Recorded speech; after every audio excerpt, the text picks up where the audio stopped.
Assalamualaikum warahmatullahi wabarakatuh. Alhamdulillah alladzi arsala rasulahu bil huda wa dinil haq liyudhhirahu 'ala dini kullihi wa kafa billahi syahida. Asyhadu an la ilaha illallah wahdahu la syarikalah wa asyhadu anna Muhammadan abduhu wa rasuluhu la nabiyya ba'dah. Allahumma salli wa sallim ala sayyidina Muhammadin sayyidil mustafa wa ala alihi wa sahbihi wa man tabi'ahu ila yaumil qiyamah. Amma ba'du, faqad qala Allah subhanahu wa ta'ala fil Qur'anil Karim wa huwa asdaqul qailin. A'udzu billahi samiil alim minasyaitonir rajim. Bismillahirrahmanirrahim. Wa idh qala Ibrahimu li abihi azara atattakhidhu asnaman alihah inni araka wa qaumaka fi dhalalin mubin. Wa kadzalika nuri Ibrahima malakutas samawati wal ard wa liyakuna minal muqinin. Falamma janna alaihi al-lailu ra'a kawkaba qala hadha rabbi falamma afala qala la uhibbul afilin. Falamma ra'al qamara bazighan qala hadha rabbi falamma afala qala la illam yahdini rabbi la akunanna minal qaumid dallin. Falamma ra'a asy-syamsa bazighatan qala hadza rabbi hadza akbar. Falamma afalat qala ya qaumi inni bari'um mimma tusyrikun. Inni wajjahtu wajhiya lilladzi fataras samawati wal ard hanifan wa ma ana minal musyrikin. Sadaqallahul azim wa sadaqa rasuluhun nabiyul habibul karim wa nahnu ala dzalika minasyahidin wa syakirin alhamdulillahi rabbil alamin.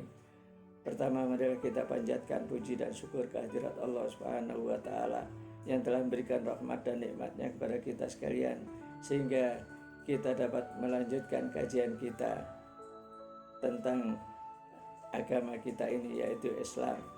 Kali ini kami ingin memberi judul kajian kita pada hari ini, yaitu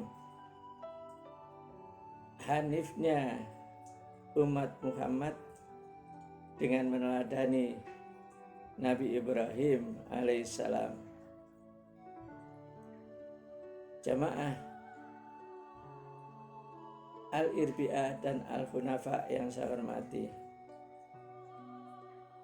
di dalam kita sholat, di dalam kita membaca iftitah atau istiftah, kita selalu kaitkan sebagaimana dicontohkan dan diajarkan oleh Rasulullah SAW, yaitu apa iftitah kita?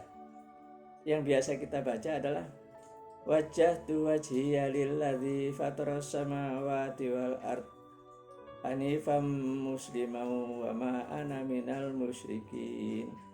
Itu.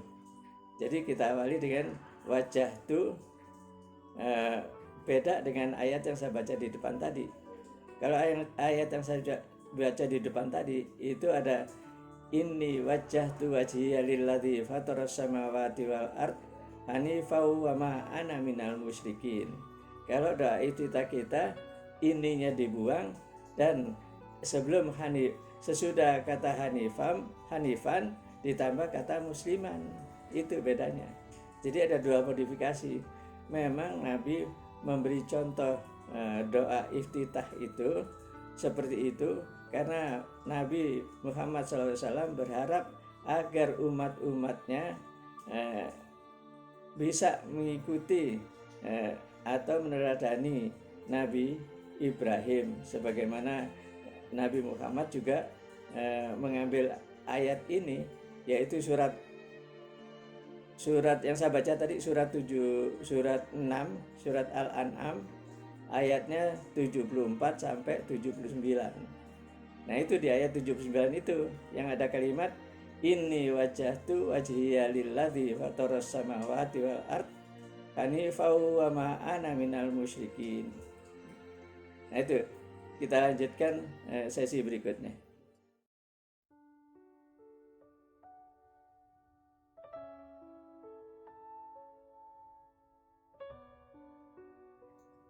Hadirin jamaah pengajian Al-Irbi'ah dan Al-Hunafa yang saya hormati. Di surat Al-An'am, surat yang ke-6 ayat 74 sampai 79 tadi, itu menceritakan yang surat yang ayat 74-nya Nabi Ibrahim mengkritik bapaknya. Karena bapaknya itu pembuat patung, kemudian patung-patung itu disembah oleh bapaknya dan kaumnya. Nabi Ibrahim mengingatkan kepada bapaknya Azar kalau itu adalah kezaliman yang nyata, kesalahan yang nyata. Nah, itu. Kemudian 75-nya Allah memberitahukan kepada Nabi Ibrahim, menunjukkan kepada Nabi Ibrahim bahwa Allah menciptakan bintang, menciptakan bulan, menciptakan matahari. Itu semua menunjukkan kekuasaan Allah Subhanahu wa taala. Nah, Nabi Ibrahim begitu malam datang, Nabi Ibrahim melihat bintang. Nah, begitu Nabi Ibrahim melihat bintang, dia terkagum-kagum dan menyatakan diri bahwa inilah Tuhan gitu. Itu Nabi Ibrahim. Jadi Nabi Ibrahim pertama mengakui bahwa bintang itu adalah Tuhannya. Kemudian bintang itu hilang, timbullah bulan yang lebih besar. Begitu timbul bulan, pada waktu bintang itu hilang, Nabi Ibrahim menyatakan diri, aku tidak suka dengan Tuhan yang hilang seperti ini gitu. Kemudian dia bertuhankan bulan. Setelah dia bertuhankan bulan pun hilang. Dan dia juga tidak suka dengan yang hilang itu gitu. Kemudian dia bertuhankan matahari. Begitu siang, pagi terbit matahari, dia bertuhankan matahari. Nah, ini yang lebih besar, kata Nabi Ibrahim gitu. Ini Tuhanku gitu. Tapi ternyata begitu malam datang, matahari pun tenggelam, hilang gitu. Nah, Nabi Ibrahim tidak mau menyembah yang hilang-hilang seperti itu. Maka dia berlepas diri dari kaumnya yang menyembah berhala dan menyembah bintang, menyembah bulan dan menyembah matahari. Dia semua itu dia katakan musyrik. Nah, untuk itu di ayat 79-nya maka dia katakan, ini sesungguhnya aku wajjahtu wajhiya lilladzi fataras samawati wal ard. Sesungguhnya aku hadapkan jiwa ragaku kepada zat yang telah menciptakan langit dan bumi. Fataras samawati wal ard hanifam, dengan berpihak kepada kebenaran. Hanif itu artinya berpihak kepada kebenaran, atau bahasa Arabnya ma'ilan ilal haq, dengan berpihak kepada kebenaran, dan bukanlah aku termasuk orang-orang yang musyrik gitu. Jadi di dalam ungkapan Nabi Ibrahim yang di Quran telah disebutkan, telah diceritakan oleh Allah Subhanahu wa taala kepada Nabi Muhammad, itu di depannya ada kata ini. Karena apa? Meyakinkan umatnya yang tadinya tidak percaya, yang tadinya ingkar, supaya mempercayai Nabi Ibrahim, maka dia gunakan kata ini, taukid ya, penegasan gitu, supaya lawan bicaranya itu percaya kepada Nabi Ibrahim. Kemudian sesudah kata hanifan itu tidak ada kata musliman gitu. Nah, tapi doa iftitah yang kita baca itu kata ininya dibuang, kemudian sudah kata hanifan itu ditambah kata musliman. Itulah saking Nabi Muhammad itu mengharapkan umatnya seperti Nabi Ibrahim. Itu makanya Nabi Ibrahim itu dalam sejarah haji manusia itu ada 3 nabi, 4 bahkan ya. Paling tidak yang bisa dikatakan diteladani oleh orang-orang yang mengerjakan haji. Yang pertama Nabi Allah Adam. Nabi Allah Adam itu manusia pertama, karena Hawa diturunkan oleh Allah Subhanahu wa taala dari surga ke Jeddah gitu. Nah itu. Nah kemudian Nabi Ibrahim itu pada saat Idul Kurban, pada saat Idul Adha, itu Nabi Ibrahim diperintahkan oleh Allah Subhanahu wa taala menyembelih anak kesayangannya, yaitu Nabi Ismail. Jadi satu tadi meneladani Abul Bashar, yaitu Nabi Adam, bapaknya umat manusia. Kemudian meneladani Nabi Ibrahim, Abul Anbiya, bapaknya para nabi. Karena semua nabi-nabi itu lahir, keturunan Nabi Ibrahim itu semuanya jadi nabi gitu. Semua jadi nabi, termasuk Nabi Muhammad adalah keturunan Nabi Ibrahim dari Ismail. Jadi dari Bani Ismail. Kalau Nabi Isa dari Nabi Ishak. Jadi gitu. Dari Bani Israel gitu. Nah, kalau Nabi Muhammad dari Bani Ismail. Nah, itu. Makanya Nabi Ibrahim itu disebut Abul Anbiya, bapaknya para nabi gitu. Nah, kemudian yang berikutnya, yang keempat yaitu mengikuti jejak Rasulullah SAW, bagaimana Rasulullah SAW mengerjakan haji. Nah, itulah yang berjasa kepada kita, Nabi Adam, Nabi Ibrahim, Nabi Ismail, dan Nabi Muhammad SAW. Itu semua yang kita sebutkan tadi itu dalam hal kita ibadah haji atau kurban meneladani mereka. Jadi kurban itu sudah ada jauh sebelum Nabi Ibrahim. Allah sudah perintahkan untuk berkorban. Itu korbannya anak Nabi Adam, yaitu siapa? Qabil dan Habil. Di Quran tidak disebutkan Qabil dan Habil, tapi mafhumnya para ulama itu anak Nabi Adam yang diperintahkan untuk berkorban adalah Qabil dan Habil. Qabil itu profesinya sebagai petani, sedangkan Habil itu profesinya sebagai peternak. Makanya begitu diperintahkan untuk berkorban, itu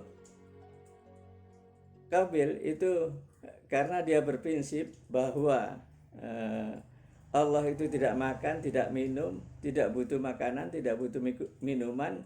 Makanya oleh Qabil yang dikorbankan atau yang diperintahkan untuk Nabi Adam untuk berkorban, itu dia cari sayur-sayuran atau buah-buahan yang sudah tidak layak dimakan.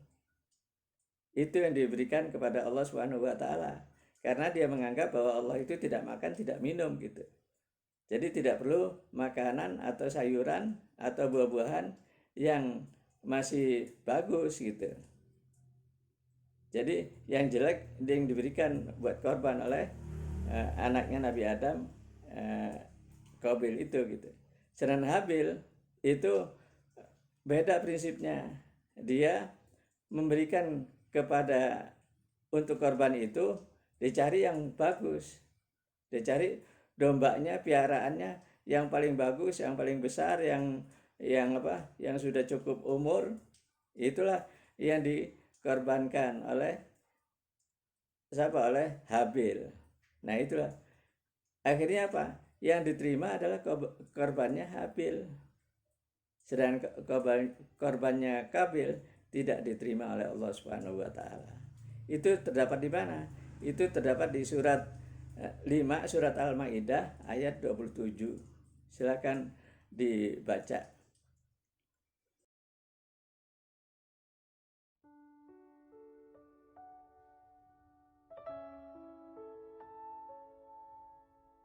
Hadirin jamaah pengajian Al-Irbiah dan Al-Hunafa yang saya hormati. Ketika tanggal 10 Dzulhijjah,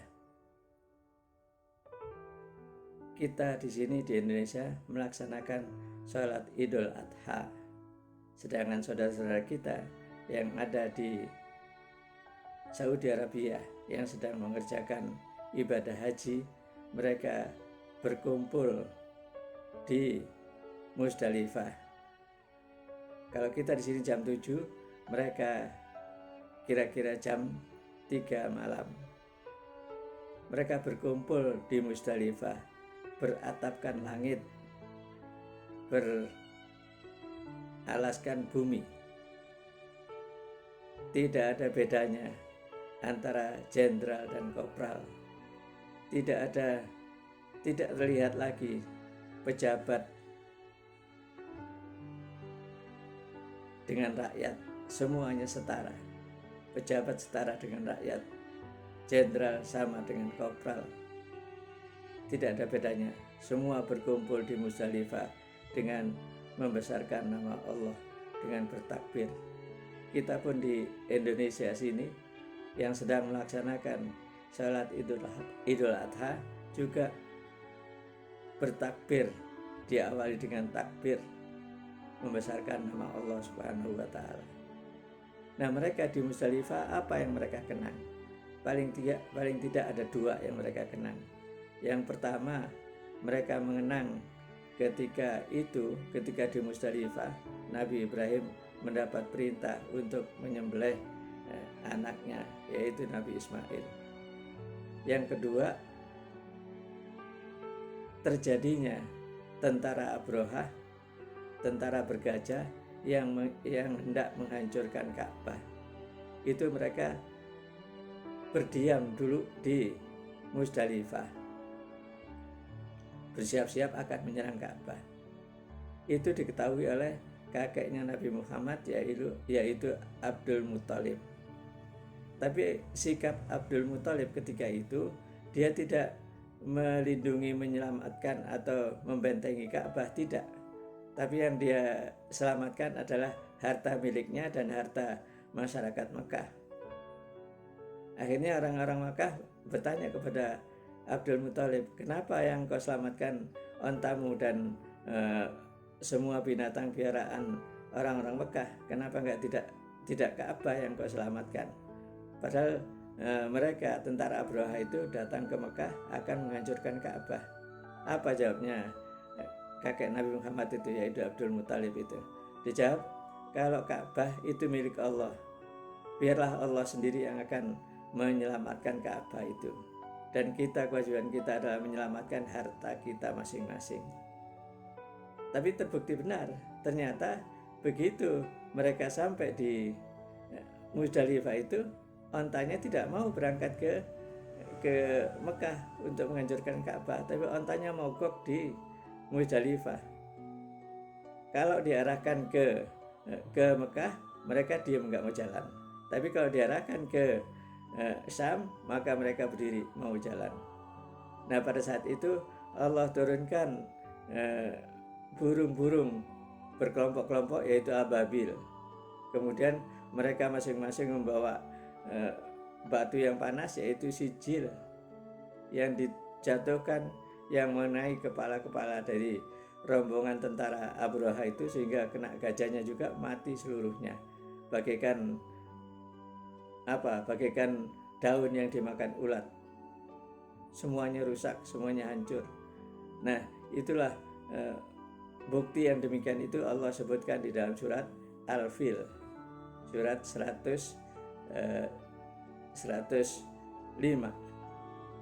Nah, itu yang Allah sebutkan itu. Nah, itu ketika 10 Dzulhijjah. Tapi ketika 10 Dzulhijjah itu apa? Nabi Ibrahim itu diperintahkan untuk menyembelih anaknya itu. Nah, tapi Nabi Ibrahim tetap berpihak kepada kebenaran. Jadi Hanif itu apa tadi artinya? Ma'ilan ilal haq, berpihak kepada kebenaran. Nah, Hanifnya Ibrahim ini diuji oleh Allah Subhanahu wa taala paling kurang 3 kali. Yang pertama yang diuji apa? Dia milih dirinya atau milih berpihak kepada Namrud atau berpihak kepada kebenaran. Jadi kalau dia berpihak kepada dirinya, takut dibunuh oleh Namrud, maka Nabi Ibrahim berarti tidak berpihak kepada kebenaran. Tapi Nabi Ibrahim berpihak kepada kebenarannya tetap gitu. Jadi konsisten. Nabi Ibrahim berpihak kepada kebenaran. Buktinya apa? Ketika Nabi Ibrahim ketika Raja Namrud dan bala tentaranya itu pergi keluar kota, kemudian Nabi Ibrahim mencari kesempatan menghancurkan patung-patung yang menjadi sesembahan Raja Namrud dan para pengikutnya. Kemudian Raja Namrud kembali ke sinagog, ke tempatnya dia menyembah patung-patung itu. Dia dapatinya seluruh patung-patung itu sudah hancur luluh, tinggal satu yang paling besar, yang di pinggangnya ada kampaknya. Kemudian dia nanya kepada rakyatnya yang ada di situ, siapa yang menghancurkan patung Tuhan-Tuhan sesembahan kita ini? Kata rakyatnya, itu yang menghancurkan seorang pemuda, namanya Ibrahim. Nah, dipanggillah Ibrahim untuk menghadap Raja Namrud untuk disidang. Ketika Nabi Ibrahim menghadap Raja Namrud, itu Namrud bertanya kepada Nabi Ibrahim, "A'anta fa'alta hadza bi alihatina ya Ibrahim?" Apakah engkau yang menghancurkan Tuhan-Tuhan kami ini, wahai Ibrahim? Kemudian Nabi Ibrahim dijawab apa? Bal fa'alihum kabiruhum hadza. Tidak dijawab iya, tidak dijawab benar, atau tidak dijawab tidak. Kalau dijawab, apakah engkau yang menghancurkan Tuhan-Tuhan kami ini, wahai Ibrahim? Kalau dijawab iya, seketika itu juga Nabi Ibrahim dibunuh oleh Namrud. Tapi kalau dijawab tidak, berarti Nabi Ibrahim bohong. Jadi seorang Nabi itu pantangannya tidak boleh bohong gitu. Jadi Nabi Ibrahim jawab dengan apa? Bal fa'aluhum kabiruhum hadza. Dijawab dengan pertanyaan, bukankah yang menghancurkan Tuhan-Tuhan kalian ini, semua ini, patung yang paling besar itu? Fas'aluhum in kanu yantikun. Tanya saja dia, kalau dia bisa bicara. Itu, jadi jawaban Ibrahim itu bagus sekali. Memang itu jawaban yang melemahkan akal pikiran dari Namrud. Suruh tanya Namrud kepada patung-patung itu. Kata Namrud, masa patung harus ditanya gitu? Nah, udah tahu patung itu tidak bisa memberikan manfaat atau tidak bisa memberikan madarat. Ngomong saja tidak bisa. Kenapa kalian sembah? Nah, disitulah dialognya Raja Namrud itu dengan Ibrahim itu diabadikan oleh Allah Subhanahu wa taala di surat Al-Anbiya ayat 62 sampai seterusnya sampai 68 itu.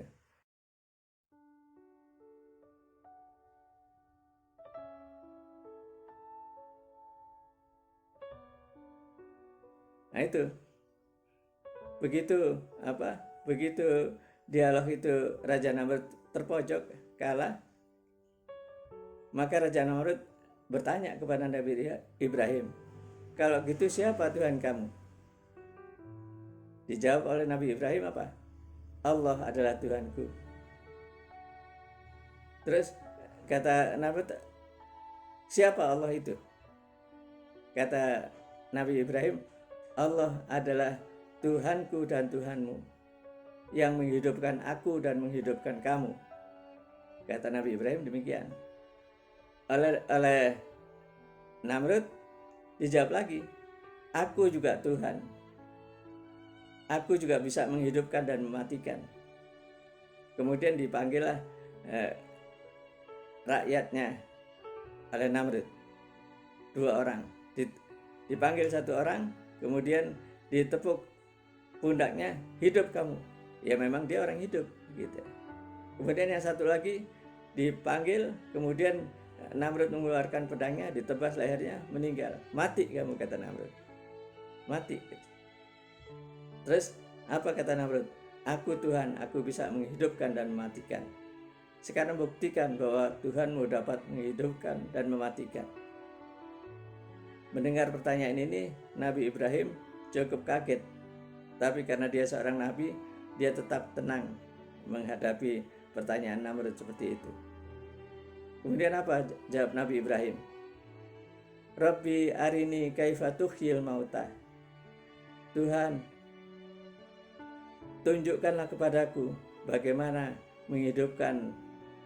engkau menghidupkan dari yang mati. Rabbi arini kaifa tuhyil mauta. Qala Rabbi. Kemudian Tuhan menanya kepada Nabi Ibrahim, awalam tu'min, apakah kau tidak percaya? Kata Ibrahim apa? Bala walakinna lihat ma'inna qalbi. Aku yakin, aku percaya, tapi untuk menenangkan hati ini dan orang yang di hadapanku ini. Kemudian apa? Kata Allah di dalam Quran di surat 2 ayat 260 itu.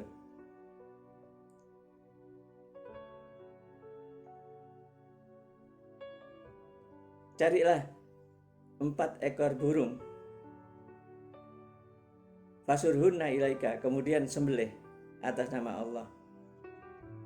Nabi Ibrahim disuruh cari 4 ekor burung, kemudian disuruh sembelih atas nama Allah. Nabi Ibrahim cari 4 ekor burung. Beda-beda burung itu. Ada burung merpati, ada burung gereja, ada burung burung cicak rawa mungkin, dan burung yang lainnya. Jadi beda-beda burung itu. Kemudian disembelih atas nama Allah. Kemudian fasurhunna ilaika. Kemudian summa ala jabalin minhunna juz'a.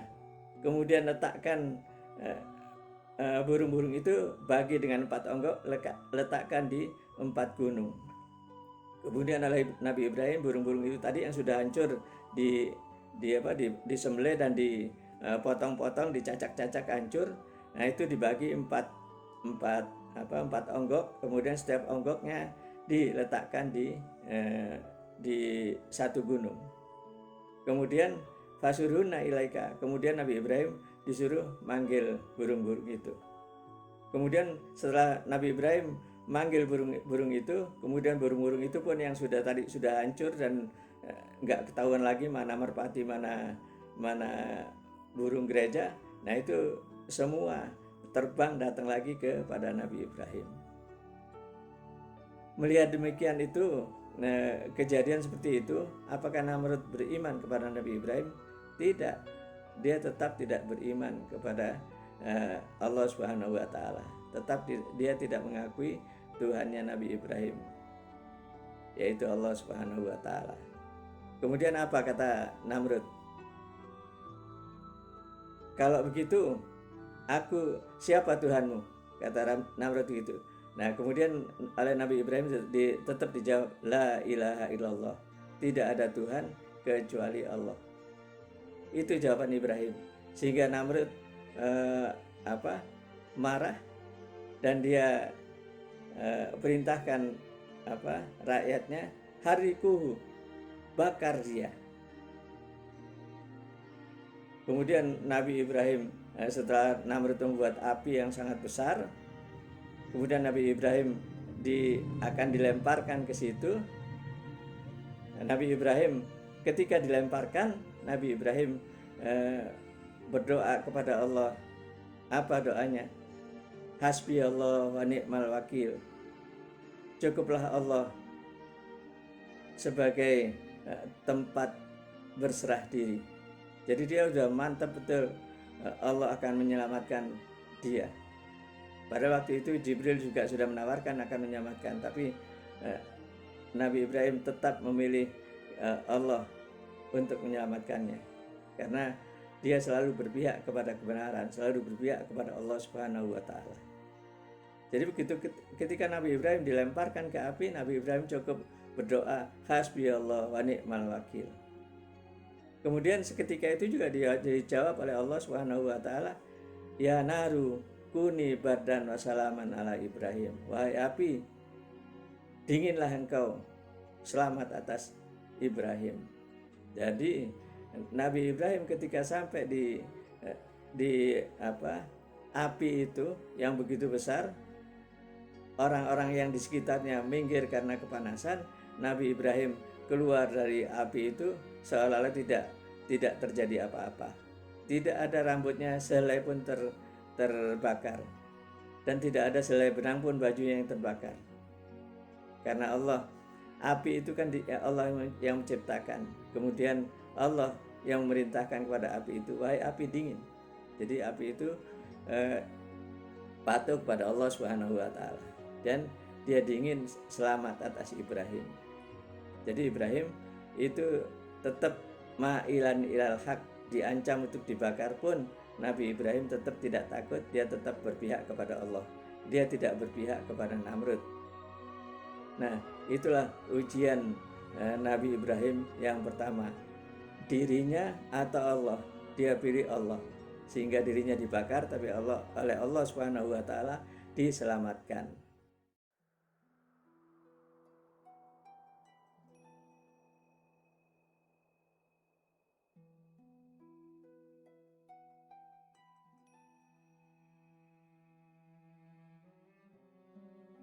Hadirin jamaah pengajian Al-Irbiyah dan Al-Hunafa yang saya hormati,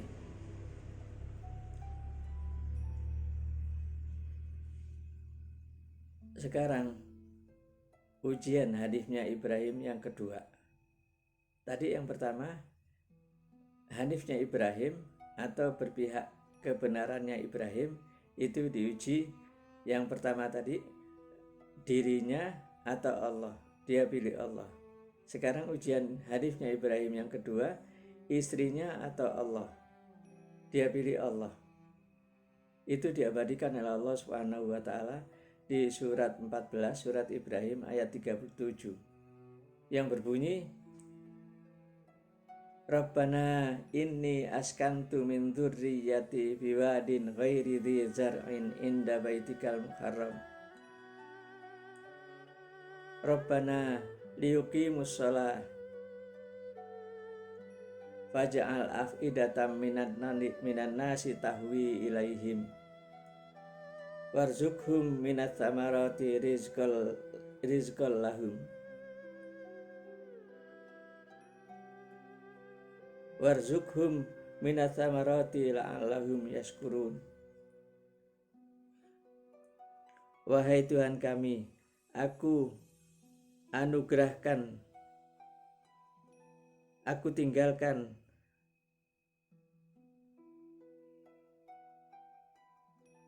sebagian keluargaku di lembah yang tandus, yang tidak berpenghuni, tidak ada pohon, di sisi rumahmu yang mulia. Wahai Tuhan kami, agar mereka mendirikan sholat, maka jadikanlah hati-hati mereka cenderung atau simpati kepada mereka, dan berikanlah rezeki mereka dari buah-buahan agar mereka bersyukur kepadamu. Itulah ungkapan Nabi Ibrahim yang diabadikan oleh Allah Subhanahu wa Ta'ala, yang terdapat di Quran surat 14 ayat 37 tadi.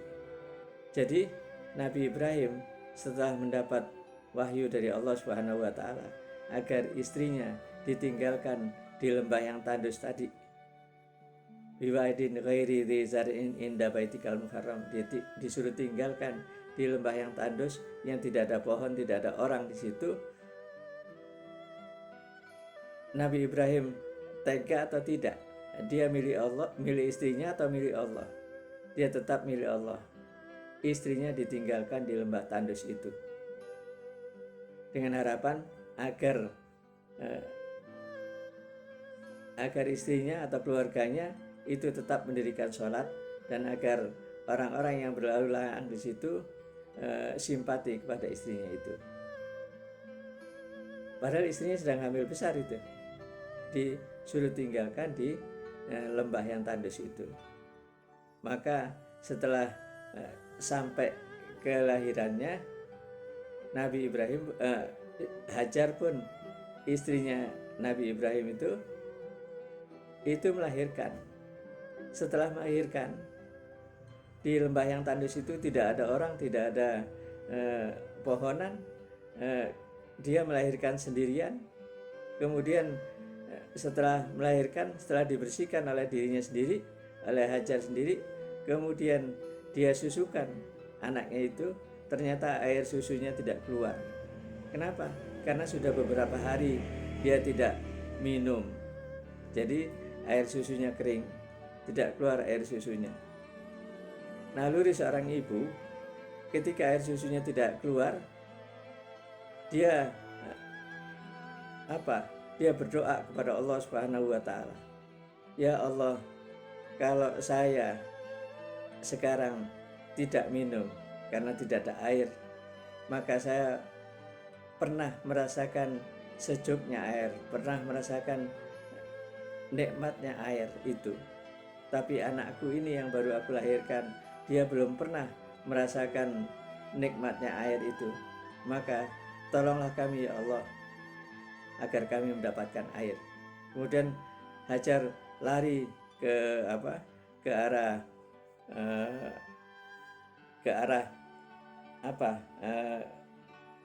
tempat sa'i itu. Dari Safa lari ke Marwah, kemudian dari Marwah lari lagi ke Safa, karena dia melihat air, padahal itu hanya fata morgana. Itu sampai 7 balikan dia bolak-balik dari Safa ke Marwah, dari Safa ke Marwah. Nah, begitu dia sampai di Marwah, dia lihat di Safa seperti ada air. Nah, itu yang ketujuh itu. Dia lari ke Safa, kemudian sampai di Safa, dia lihat ternyata bukan air. Dia sudah tidak kuat lagi, habis tenaganya. Kemudian doa yang tadi dia ungkapkan lagi. Wahai Tuhanku, wahai Tuhan yang mengurusku, kalau aku selama ini tidak minum beberapa hari ini, aku pernah merasakan sejuknya dan nikmatnya air itu. Tapi anakku yang baru aku lahirkan ini belum pernah merasakan nikmatnya air itu. Maka berikanlah aku air itu. Kemudian Hajar melihat kakinya Ismail dihentak-hentakkan ke bumi. Bersamaan dengan itu malaikat Jibril diperintahkan oleh Allah Subhanahu wa Ta'ala agar menggepakkan sayapnya di kaki Ismail itu. Kemudian muncratlah air itu. Kemudian Hajar dengan tenaga yang sisa, dia dekati air itu yang ada di kaki Ismail sambil dikatakan oleh Hajar, zam-zam, zam-zam, yang artinya kumpul gitu. Nah, begitu ada air itu, Hajar langsung minum sekenyangnya. Setelah dia minum sekenyangnya, kemudian dipangkulah Ismail itu, yang sekarang menjadi tempat yang disebut Hijr Ismail itu. Dipangkulah di situ dan disusukan Ismail itu, karena air susunya sudah keluar, karena Hajar sudah minum kenyang tadi. Nah, itulah yang menjadi cikal bakal kita melaksanakan sa'i itu. Sampai di sini dulu, insya Allah akan kita sambung Rabu yang akan datang. Mudah-mudahan Allah Subhanahu wa Ta'ala memanjangkan umur kita, mengafiatkan jasad kita, menambahkan ilmu kita dan dengan taufik dan hidayahnya. Terima kasih atas perhatiannya. Mohon maaf atas segala kekurangannya. Kalau salah itu datangnya dari saya pribadi, dan kebenaran itu datangnya dari Allah Subhanahu wa Ta'ala. Wallahu muwaffiq ila aqwamit thariq. Assalamualaikum warahmatullahi wabarakatuh.